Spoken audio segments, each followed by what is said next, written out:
Hello friends, welcome in my channel quality और India. दोस्तों, आज हम बात करेंगे IATF 16949 अवेयरनेस बेसिक्स की। बेसिकली हम आज बात करेंगे जो इसका ओवरऑल स्ट्रक्चर क्या है, की रिक्वायरमेंट्स क्या हैं, और ओवरऑल जो स्ट्रक्चर में किन किन बेसिकली जो हिस्ट्री है उसमें कैसे कैसे ऐड हुए हैं, और की बेनिफिट्स और की गोल्स क्या है। सो फ्रेंड्स, सबसे पहले अगर अभी तक आपने हमारे चैनल को सब्सक्राइब नहीं किया है तो पहले आप चैनल को सब्सक्राइब कर लीजिएगा और अपने फ्रेंड्स एंड कोलीग में भी वीडियो को जरूर शेयर करिएगा। फ्रेंड्स, क्वालिटी ओरा ने एक काफ़ी अच्छा इनिशिएटिव लिया है जिसमें ऑनलाइन बेसिकली दो कोर्स स्टार्ट किए गए हैं, lean six sigma yellow belt and lean practitioner certification course. Basically ये बिगिनर्स के लिए है। अगर आप इंटरेस्टेड हैं इसमें बेसिकली हम ऑनलाइन कोर्स करा रहे हैं और आपको काफ़ी कम कीमत पे और रिजनेबल कॉस्ट पे ये कोर्स अवेलेबल है। मार्केट से काफ़ी कम्पिटिटिव प्राइस मीन्स कम कॉस्ट पे। और अगर आप इंटरेस्टेड हैं तो आप दिए गए बेसिकली ईमेल आईडी qualityoreindia@gmail.com और पर्टिकुलर इस व्हाट्सएप नंबर के थ्रू आप पूरी इन्फॉर्मेशन ले सकते हैं। तो फ्रेंड्स, अगर बेसिकली IATF की बात करते हैं तो जो इसका जो बेसिक सिस्टम रिक्वायरमेंट है वो है ISO।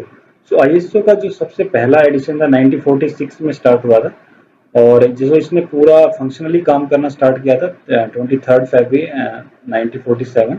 और ये बेसिकली 165 कंट्रीज हैं जिसमें इंक्लूडिंग इंडिया है। और ये बेसिकली जो ऑर्गेनाइजेशन ऑफ इंटरनल स्टैंडर्ड है, ये बेसिकली ऑल इंजीनियरिंग गुड्स से लेके जो कंज्यूमेबल गुड्स हैं सबको कवर करता है। और जो इसका जो फर्स्ट इंटरनेशनल स्टैंडर्ड आया था वो 87 से स्टार्ट हुआ था। उसके बाद 94 में सेकंड एडिशन, एंड उसके बाद थर्ड एडिशन इन 2000 में, और जो फोर्थ एडिशन था वो था 2008। और जो अभी लेटेस्ट है ISO 9001 2015, जिस जो बेसिकली बेस स्टैंडर्ड है फॉर IATF 16949 के लिए। दिस इज द ओवरऑल एक बेसिक स्नैपशॉट है जो ISO organisation of international standard के लिए है। सो फ्रेंड, इस हिस्टोरिकल पर्सपेक्टिव से बात करें तो IATF बेसिकली एक टास्क फोर्स है, इंटरनेशनल ऑटोमोटिव टास्क फोर्स, जिसमें बेसिकली की मेंबर्स जो पहले एक QS 9000 सर्टिफिकेशन होता था जो बेसिकली ISO 9000 2000 बेस्ड था बेसिकली, जिसमें 20 क्लोज थे। और जिसको बेसिकली तीन बिग जो कंपनी थी, three big companies, Ford, general motor and Chrysler, ये बेसिकली तीनों इसको वो सर्टिफाई करती थी। लेकिन ये बेसिकली यूरोपियन एंड अमेरिकन के लिए तो काफ़ी फिजिबल था, लेकिन रेस्ट ऑफ द वर्ल्ड जिसमें जर्मन कंपनी थी VDA, जो VDA सर्टिफाइड हैं, और जो बिग जापानीज ऑटोमोटिव कंपनीज और मेजर इंडियन कंपनीज, उनके लिए फिजिबल नहीं था। जो इसका बेसिकली जो first version of ISO TS 16949 जो 2008 बेस्ड था, वो बेसिकली ISO के जो 2008 ISO 9000 2008 की सीरीज पे था, जिसमें बेसिकली 8 क्लोज होते थे। और 8 क्लोज प्लस में IATF रिक्वायरमेंट्स, यानी कि जो कोर टूल्स हैं, 5 कोर टूल्स हैं, और कुछ कस्टमर स्पेसिफिक रिक्वायरमेंट्स, उसी का एवोल्यूशन जो अभी लेटेस्ट है, जो बेसिकली जिसमें ISO जो 2015 है, ISO 9000 2015 प्लस में जो IATF की रिक्वायरमेंट्स, जिसमें कोर टूल्स भी हैं और कुछ कस्टमर स्पेसिफिक रिक्वायरमेंट्स, जो बेसिकली कंप्लीट IATF प्लस में जितने भी हैं, जो general motor, Jaguar, land rover, और जो फ्रेंच बेस्ड कंपनी है और जैसे रेनो है, फोक्सवैगन AG, एंड जितना भी जर्मन मैन्युफैक्चरर्स हैं, सब में बेसिकली ऑथेंटिक फाई है। So this is the overall structure of the IATF. So friend, basically IATF जो है कंटिन्यूस एक्सटेंशन है, ये continued alignment with ISO 9001 series में, जो बेसिकली जो ISO TS 16949 जो 99 यानी कि 2000 में जो फर्स्ट एडिशन आया था, ये बेसिकली उसका जो उसके बाद जो सेकंड एडिशन आया, फर्स्ट एडिशन बेसिकली था ISO 9000 2000 बेस्ड, जिसका सेकंड एडिशन आया वो 2008 बेस्ड था। और जो इसका थर्ड एडिशन था, यानी कि ISO TS 16949 का, जो बेसिकली ISO 9000 2015 बेस्ड था, लेकिन उसी का रिवाइज होके जो उसका एक्सटेंशन है, वो बेसिकली IATF 16949 है, जिसमें बेसिकली काफ़ी मेजर चेंजेस नहीं है, लेकिन कुछ रिस्क बेस्ड असेसमेंट है और कुछ की फोकस एरियाज हैं बेसिकली। ओनली फर्क इतना था कि पहले जो रिस्क था वो कम, उसका रिस्क का एवोल्यूशन प्रोसेस के साथ नहीं था, इसमें हर स्टेप पे रिस्क को जोड़ दिया गया है, सो दैट की और जो बेसिकली वेस्ट और वेरिएशन को कम करने की ओवरऑल सप्लाई चेन में बात करी गई है।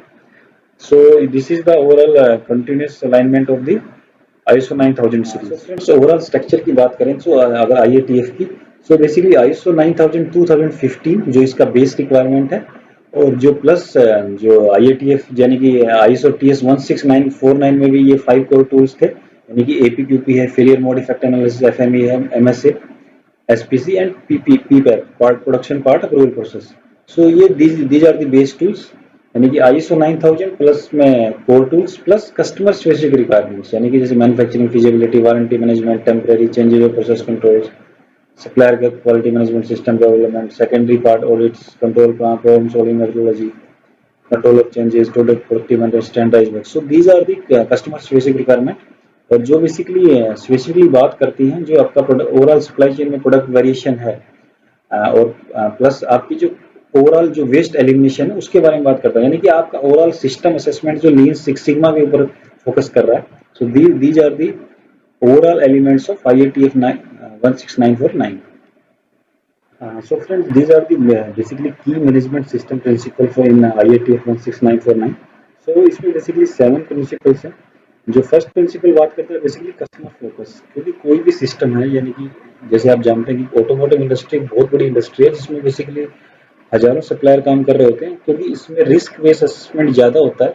सो ओवरऑल सप्लाई चेन को जो बेसिकली वेरिएशन एंड जो डिफेक्ट फ्री प्रोडक्ट की बात कर रहा है, यानी कि कोई भी सिस्टम का जो मेन एजेंडा है वो बेसिकली डिफेक्ट फ्री प्रोडक्ट को सप्लाई चेन में सप्लाई करना है।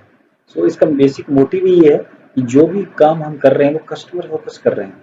कस्टमर फोकस मीन्स कस्टमर को आपने defect free, overall defect free supply देनी है, और विदाउट इंटरप्शन, यानी कि जब चाहिए, जितना चाहिए, कहाँ पे चाहिए, उसी टाइम मोड में आपको कस्टमर को डिफेक्ट फ्री सप्लाई देनी है। So this are the first principle customer focus. Second is the leadership, यानी कि हर प्रोसेस के लिए मीन्स लीडरशिप होनी चाहिए और उसको जवाबदेही होनी चाहिए, कहाँ पे कौन सी प्रोसेस का हर प्रोसेस का एक ऑनर है, यानी कि कोई भी प्रोसेस की जब ऑनरशिप होती है तो उसे इंफॉर्मेशन और इंफॉर्मेशन को टेक ऑफ करने के लिए कुछ कमिटमेंट्स हैं, कमिटमेंट को फॉलो करने के लिए एक सिस्टम चेन है।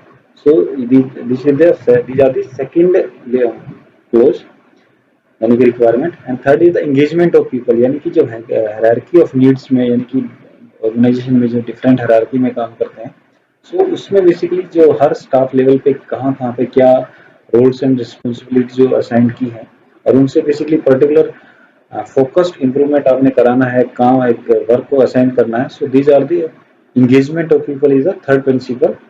एंड एवरी जैसे प्रोसेस अप्रोच है, फोर्थ जो की प्रिंसिपल सिस्टम प्रिंसिपल है बेसिकली प्रोसेस अप्रोच, बेसिकली जो प्लान डू चेक एक्ट, यानी कि डेमिंग साइकिल के तहत काम करता है। इसमें एक बेसिकली हर एक प्रॉब्लम सॉल्विंग अप्रोच के तहत काम करना है, यानी कि हर चीज का एक फैक्चुअल डाटा के बेस पे आपको प्रॉब्लम सॉल्विंग काम करना और उस पर कंटिन्यूअल इंप्रूवमेंट करते जाना है। फिफ्थ था जो इंप्रूवमेंट, यानी कि जो आपने जो पास्ट डाटा था और आज करंट में है उसमें एक फैक्चुअल इंप्रूवमेंट होना चाहिए, यानी कि आप आज का जो बेसलाइन है वो क्लियर नहीं है, यानी कि आईएटीएफ बात करता है कि आपकी जो आज की करंट की जो बेसलाइन है वो कल उसमें कुछ, अगर मैं क्वार्टर में पर्टिकुलर आगे जो फ्यूचर में क्वार्टर आएगा उसमें बात करें तो उसमें इंप्रूवमेंट होना चाहिए। सो आपको हर जो क्वार्टरली इंप्रूवमेंट है वो प्रूव करते जाना है और हर जो बेसलाइन है वो इंप्रूव होती जाएगी। सिक्स्थ है एविडेंस बेस्ड डिसीजन मेकिंग, यानी कि जो डेटा बेस्ड डिसीजन मेकिंग की बात कर रहा है, यानी फैक्चुअल डाटा, यानी कि आप ऐसे ही नहीं कि हवा में बात कर रहे हैं, कोई भी जो आप डिसीजन लेंगे वो बेसिकली एक फैक्चुअल डाटा के बेस पे लेंगे, उसी के बेस पे आपका पूरा सिस्टम एवोल्यूशन यानी कि ग्रोथ काम करेगी। एंड सेवंथ है रिलेशनशिप मैनेजमेंट, यानी कि जो डिफरेंट ऑर्गेनाइजेशन में डिफरेंट डिपार्टमेंट स्टेक होल्डर के बीच में जो pooling expertise and resource with partners to create value, यानी कि जो आपके सप्लायर्स हैं और कस्टमर तक एक पूरी रिलेशनशिप मैनेजमेंट, आप एक विन विन सिचुएशन पे काम करेंगे और एक पूरा एक ग्रुप, यानी कि क्योंकि जैसे automotive industry is basically supplier based big automotive industry, so is a part of the one group, उसी बेस पे काम करेंगे और उसी एक पर्टिकुलर एम यानी कि डिफेक्ट फ्री सप्लाई चेन और वेरिएशन फ्री सप्लाई चेन, वो हमारा रिलेशनशिप मैनेजमेंट का गोल होगा। So this is the overall management system principle in IATF 16949। So friends, अगर गोल्स की बात करें तो ये बेसिकली जो ISO TS 16949 है उसके सिमिलर ही है, मतलब ऑलमोस्ट सेम ही है। सो जो फर्स्ट गोल है provide a platform for continuous improvements, यानी कि जो कंटिन्यूस इंप्रूवमेंट पे काफ़ी फोकस है, क्योंकि जो बेसिकली फैक्चुअल डाटा हर क्वार्टर की जो इंप्रूवमेंट की बात कर रहा है वो बेसिकली कंटिन्यूस इंप्रूवमेंट की बात कर रहा है। सेकेंड है main focus on defect prevention, है कि आपको अपनी सप्लाई चेन में डिफेक्ट को निकालते जाना, एलिमिनेशन करना है। यानी कि जब जब भी आप रिस्क बेस्ड असेसमेंट की बात करेंगे तो आपको हर स्टेज पे रिस्क, यानी कि आपको जो रिस्क बेसिकली जो प्रोसेस वेरिएशन में जितने भी डिफेक्ट निकलते हैं वो आपको रिमूव करते जाना है। Third the improving variation overall in supply chain, यानी कि आपकी सप्लाई चेन में, यानी कि आपका सप्लायर से लेके कस्टमर तक जितना भी बेसिकली जो वेरिएशन है, जो आपका डिफेक्ट प्रिवेंशन सॉरी डिफेक्ट मतलब के लिए जिम्मेवार है, सो आपको उसको निकालते जाना है, इम्प्रूव करना है। And fourth promote waste reduction in overall supply chain, यानी कि आपको जितना भी वेस्ट है, यानी कि बात कर रहा है लीन एंड सिक्स सिग्मा पे, यानी कि आप क्योंकि जो IATF का मेन फोकस है एक आपका कंटिन्यूअल इंप्रूवमेंट ऑर्गेनाइजेशन को मेंटेन करना। तो these are the main goals of IATF 1694। So friends अब बात करते हैं basically 7 levers of the automotive industry, क्योंकि फ्रेंड्स क्या है कि ऑटोमोटिव इंडस्ट्री बहुत बड़ी वेंडर बेस्ड इंडस्ट्री, यानी कि सप्लायर बेस्ड इंडस्ट्री है। सो इसमें कुछ सिस्टम जो है हिडन्स भी काम करते हैं, यानी कि आपने IATF 16949 एक सिस्टम है जो बेसिकली सप्लायर के लिए मैंडेटरी है। बट अपार्ट फ्रॉम दैट, क्योंकि इसमें बेसिकली हर स्टेज पे सेफ्टी काफ़ी इंपॉर्टेंट है, और एक बेसिकली सिस्टम इंटीग्रेशन होता है जो एक चैसी से काफ़ी सारे पार्ट की मैरिज कराई जाती है, क्योंकि इसमें 1000 ऑफ पार्ट्स जो लगते हैं। तो उसके हिडन बेस में भी कुछ सिस्टम काम कर रहे होते हैं। जैसे फर्स्ट सिस्टम है बेसिकली फर्स्ट लीवर है IATF 16949। सेकेंड है अजाइल APQP। अजाइल मीन जो फ्लेक्सिबल APQP, यानी कि हर स्टेज पे आपकी एडवांस प्रोडक्ट क्वालिटी प्लानिंग, क्योंकि system basically risk free assessment की बात करता है, क्वालिटी एश्योरेंस की बात करता है। So agile APQP is major hidden part. And third है बेसिकली ISO 26262। ये बेसिकली इंटरनल स्टैंडर्ड है जो functional safety of electric and electronic system, जो जितने भी पार्ट लगते हैं ऑटोमोबाइल में, वो उन सिस्टम पे बात करता है कि उनकी सेफ्टी जो ओवरऑल फंक्शनल सेफ्टी, यानी कि कोई भी सिस्टम की रिलायबिलिटी को प्रूव करने के लिए सिस्टम है। एंड फोर्थ है जो automotive spice, basically it's a process of maturity framework to assess the capability and maturity of organisation process to develop software development, यानी कि जो भी जितना भी एम्बेडेड सिस्टम, यानी कि इलेक्ट्रॉनिक्स बेस्ड सिस्टम, यानी कि जैसे फॉर एग्जांपल जो भी एक यानी कि ब्रेकिंग सिस्टम है, ब्रेकिंग सिस्टम की जो सेफ्टी है जो आज की बेसिकली EBS या ओवरऑल में पार्किंग सिस्टम की बात करूं या ओवरऑल एयरबैग सिस्टम है, सो ये बेसिकली एम्बेडेड सिस्टम है। तो इनकी बेस की जो बेसिक सेफ्टी फीचर्स हैं वो बेसिकली ऑटोमोटिव स्पाइस के जो हिडन सिस्टम है वो काम करता है। फोर्थ है जो साइबर सिक्योरिटी, यानी कि जितने भी जो कोडिंग है, यानी कि प्रोग्रामिंग है हर सिस्टम के बेस में, जैसे मान लीजिए आपका कोई क्योंकि आजकल जो ऑटोमोटिव में हर बेसिकली जो सेंसर लाइट्स आती हैं कुछ पर्टिकुलर उसके लिए, तो उसके लिए कुछ प्रोग्राम सेफ्टी है जिनकी लॉगिंग होती है। सो वो बेसिकली साइबर सिक्योरिटी के तो particular coding, particular vehicle manufacture की वो इम्पोर्टेंट है। एंड जो सिक्स्थ है SOTIF, it's basically contact with traditional functional safety which is the concern with mitigation risk due to failure system. जितना भी जो ऑटोमोटिव में फंक्शनल सेफ्टी है और रिलायबिलिटी है, सो उसके जो रिस्क को कम करने का बेसिकली ये जो सोटिफ है वो सिस्टम है।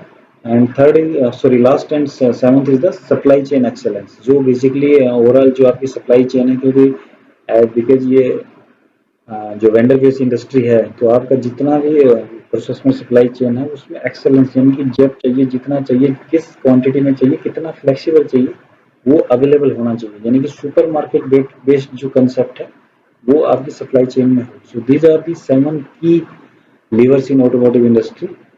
इसमें फ्रेंड्स बेसिकली IATF 16949 बेसिकली जो रिस्क बेस्ड थिंकिंग अप्रोच पे काम करता है, ये इसका मेजर प्लस पॉइंट है। So risk basically the effect of uncertainty at any such uncertainty can have positive और नेगेटिव इफेक्ट, यानी कि कोई भी रिस्क किसी भी टैंक प्लान जैसे किसी भी फैक्ट्री प्लांट्स में आ सकता है, यानी कि कोई भी मान लीजिए कंटीजेंसी प्लान उसके अगेंस्ट में आपका होना चाहिए, यानी कि कभी भी फैक्ट्री में आग लग जाए तो उसकी वजह से सप्लाई चेन हैम्पर हो रही है, या आपकी कोई भी मेजर लेबर शॉर्टेज पड़ जाए, या आपका कोई मेजर यूटिलिटी है, मान लीजिए कंप्रेसर है, जनरेटर है, वो एकदम फॉल्ट हो जाए तो उसकी वजह से आपका ब्रेकडाउन में ओवरऑल सप्लाई चेन हैम्पर हो सकती है। सो आपको basically risk based thinking process हर प्रोसेस में ऐड करते जाना है, यानी कि हर चीज़ का एक कंटीजेंसी प्लान होना चाहिए और प्रैक्टिकल कंटीजेंसी प्लान होना चाहिए, यानी कि कुछ मे बी फायर हैजर्ड्स, क्योंकि पास्ट कुछ डिकेड्स में ऐसा हुआ है कि बहुत सारी कंपनीज में आग लग गई तो काफ़ी दिन तक सप्लाई चेन सो उसकी वजह से जो आगे ओईएम है उसको कितना बड़ा नुकसान झेलना पड़ सकता है। So risk mitigation is the main important factor in IATF 16949। So overall basically ये रिस्क मैनेजमेंट प्रोसेस है एक ओवरऑल प्रोसेस फ्लो डायग्राम, यानी कि initiate quality risk management process, यानी कि बेसिकली एक जेनेरिक है, प्लांट टू प्लांट वेरी करेगा, बट एक जनरल दिखा रखा है कि भाई कैसे रिस्क असेसमेंट को आइडेंटिफाई करके रिस्क एनालिसिस करके और उसका एवोल्यूशन करना है। यानी कि first we identify the risk identification, then risk analysis, then risk evolution, यानी कि आपको उसके पूरा वाई वाई एनालिसिस करके उसकी तह तक जाना है। और अगर आपका रिस्क बेसिकली मॉडरेट या अंडर कंट्रोल है तो उसका जो रिडक्शन का तरीका आपका क्या है, और जो आपका एक्सेप्टेंस लेवल है वो पर्टिकुलर कम्युनिकेशन पैरेलली और जो फीडबैक मैकेनिज्म उसमें पूरा होना चाहिए, और जो उसका output result of the quality risk management process वो हर स्टेज पे आपका कम्युनिकेशन टॉप मैनेजमेंट के द्वारा बराबर होगा। So these are the risk management process. So friends, this is the structure of IATF based on the 10th clause. So इसमें basically जो 3 close हैं, scope, normative reference and terms and definitions, ये basically जो ISO TS 16949 उसी के based है, ये same है एज इट इज। जो हमारा जो 4th क्लोज है, the contents of the organisation, यहाँ से बेसिकली स्टार्टिंग है, this is the main clause, and 5th is the leadership, 6th the planning, 7th is the support, and 8th the operation, 9th is the performance evaluation, and 10th is the improvement. यानी कि जो पहले जो ISO TS 16949 था उसमें basically total 8 close थे, और जो IATF है इसमें बेसिकली 10 क्लोज है। So these are the overall structure of basic structure of IATF। यानी कि अगर मेन क्लोजेज ऑफ IATF की बात करें, सो इसमें जो 4th क्लोज है contents of the organisation, and 5th the leadership, 6th is the planning, 7th is the support, and 8th is the operation. यानी कि जो पहले जो ISO TS 169 था उसमें जो 7th क्लोज था प्रोडक्ट रियलाइजेशन, यानी कि जो अब जो मेन क्लोज है अब 8th क्लोज है बेसिकली, जो भी जिसमें जितना engineering assessment and production planning सारा जो काम होता था वो बेसिकली अब मेजरली 8th क्लोज में है। And 9th is the performance evolution, यानी कि जो पहले 8th क्लोज होता था मेजरमेंट एनालिसिस एंड इम्प्रूवमेंट, वो यानी कि अब 9th एंड 10th क्लोज में बांट दिया है। यानी कि 9th क्लोज है performance evolution and 10th clause is the improvement. So these are the main 7 clauses of IATF 16949।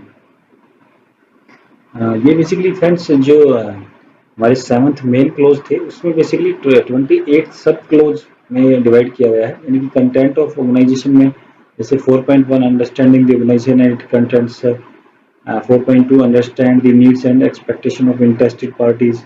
सो ये बेसिकली 28th क्लोज है जिनको प्लान डू चेक एक्ट में डिवाइड किया गया है।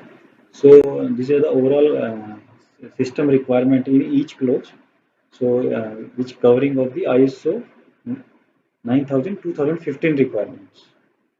So friends, basically is the plan to check it based the overall जो 7th close है main close है, जैसे कंटेंट ऑफ द ऑर्गेनाइजेशन, यानी कि जो पहले ये जो ISO TS 16949 में क्वालिटी मैनेजमेंट सिस्टम था, तो इसमें कंटेंट ऑफ द ऑर्गेनाइजेशन में ओवरऑल जो क्वालिटी मैनेजमेंट सिस्टम की जो भी रिक्वायरमेंट है वो सारा इसमें कवर किया गया है, और ये मेन क्लोज है। एंड जो 5th इज द लीडरशिप, यानी कि जो रोल्स एंड रिस्पॉन्सिबिलिटी, यानी कि जो भी hierarchy of needs each level in organisation, सारा बेसिकली इसमें 5th क्लोज लीडरशिप में कवर किया गया है। और 6th जो प्लानिंग है ओवरऑल जितना भी फंक्शनल प्लानिंग है और quality objective planning, charges, targets, and 7th is the support, जितना भी हमारा सपोर्ट है, जैसे बेसिकली इंफ्रास्ट्रक्चर है, environment for the operation of process, monitoring, measurement, organisation knowledge, यानी कम्पिटेंसी असेसमेंट है, जो ट्रेनिंग्स हैं, जितना भी अवेयरनेस, कम्युनिकेशन, डॉक्यूमेंटेशन, इंफॉर्मेशन, वो सारा बेसिकली प्लान में जो जो हमारी PDC अप्रोच है डेमिंग साइकिल बेस्ड। सो ये जो basically 4th, 5th, 6th and 7th ये बेसिकली प्लानिंग फेज में आते हैं। और जो मेन जो क्लोज है 8th क्लोज है जो ऑपरेशन, जिसमें सारा भी जो आपको इंजीनियरिंग कंट्रोल से लेके प्रोडक्शन एंड प्रोडक्शन प्लानिंग और जो मेन मैन्युफैक्चरिंग है वो बेसिकली डू, यानी कि जो 8th क्लोज है ऑपरेशन। एंड चेक जो बेसिकली जो measurement analysis and improvement, sorry measurement analysis जो, यानी कि performance evolution at each stage risk assessment, risk mitigation, और जो कस्टमर सेटिस्फेक्शन, उसका एनालिसिस, डाटा एनालिसिस जितना भी है, जो ऑडिट्स हैं हर स्टेज पे, लेयर प्रोसेस ऑडिट है, कस्टमर ऑडिट्स है, इंटरनल ऑडिट्स हैं, और जो मैनेजमेंट रिव्यू है वो बेसिकली सारा चेक्ड है, यानी कि 9 क्लोज है मेनली। और जो एक्ट है बेसिकली जितना भी इम्प्रूवमेंट्स है, यानी कि जो आपको वेस्ट एलिमिनेशन और डाटा इम्प्रूवमेंट, वेरिएशन इम्प्रूवमेंट, वो सारा बेसिकली 10th क्लोज में कवर होता है। So this is the overall snapshot of the plan do check act and based on 7th clauses. ये था फ्रेंड आज का मेरा वीडियो, उम्मीद करता हूँ आपको काफ़ी पसंद आया होगा। और आपसे एक और रिक्वेस्ट है फ्रेंड्स, आप अपने जो सजेशंस हैं वो कमेंट बॉक्स में जरूर दें, सो दैट कि हम नई नई वीडियो लाने के लिए आपके मोटिवेट होते रहें। Thank you.